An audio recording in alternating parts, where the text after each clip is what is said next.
My name is Peter Gøtzsche. I'm a director of the Nordic Cochrane Center in Copenhagen and professor of research design and analysis at the University of Copenhagen.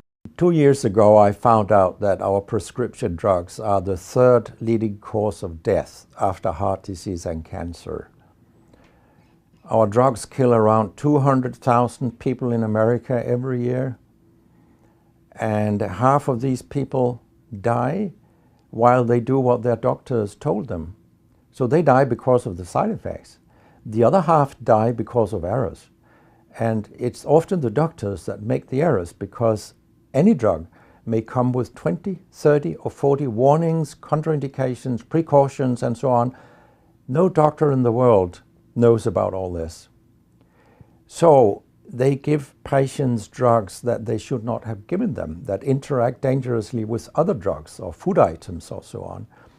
And then the patients die. That's the other half.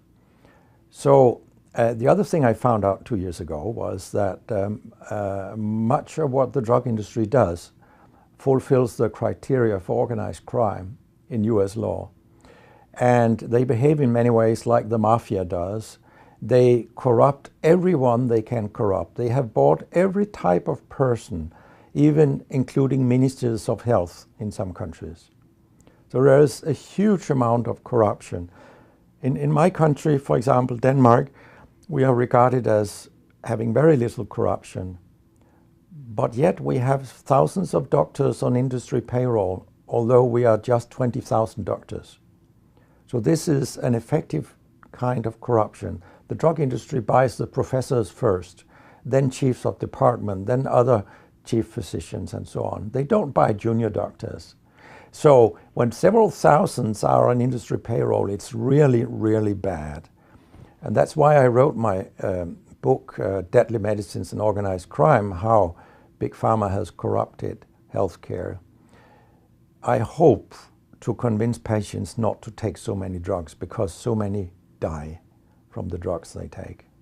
In my country, people take so many drugs that every single citizen can be in treatment with 1.5 drugs from they are born till they die.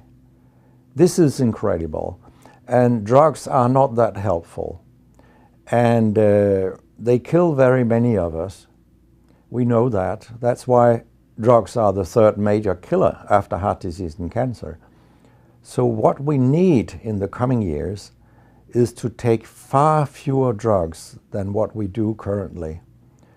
If we did that and we were careful, then we could live longer and live better lives. Because drugs have many side effects, and patients often don't realize that when they become worse, that it could be a side effect of the drug, which they continue taking because that's what their doctors tell them. So when I was a specialist in internal medicine, what I very often did was that I stopped a lot of drugs, particularly in elderly people. And it's quite revealing to see a bedridden elderly person come into your ward.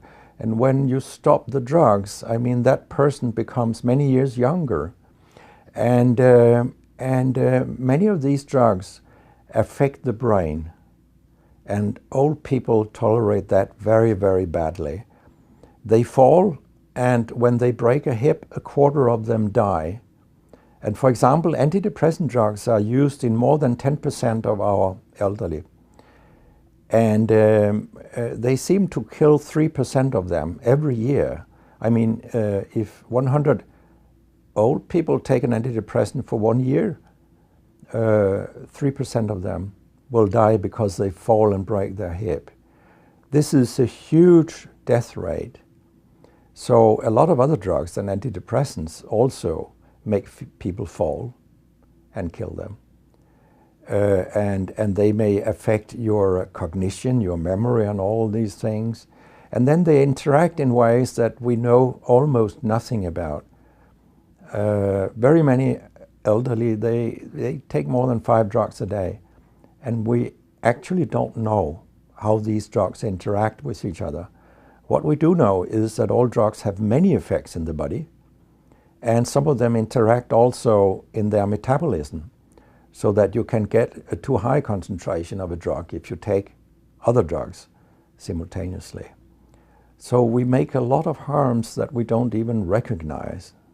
I have a pretty colorful collection of things people have called me during all these years.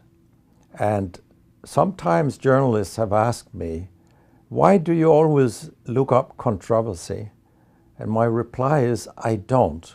Controversy looks me up.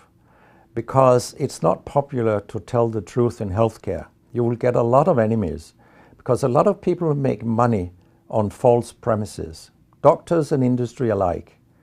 And our drug regulators and our politicians, they are on board on this wagon. So very few people are independent of money in healthcare. And of course,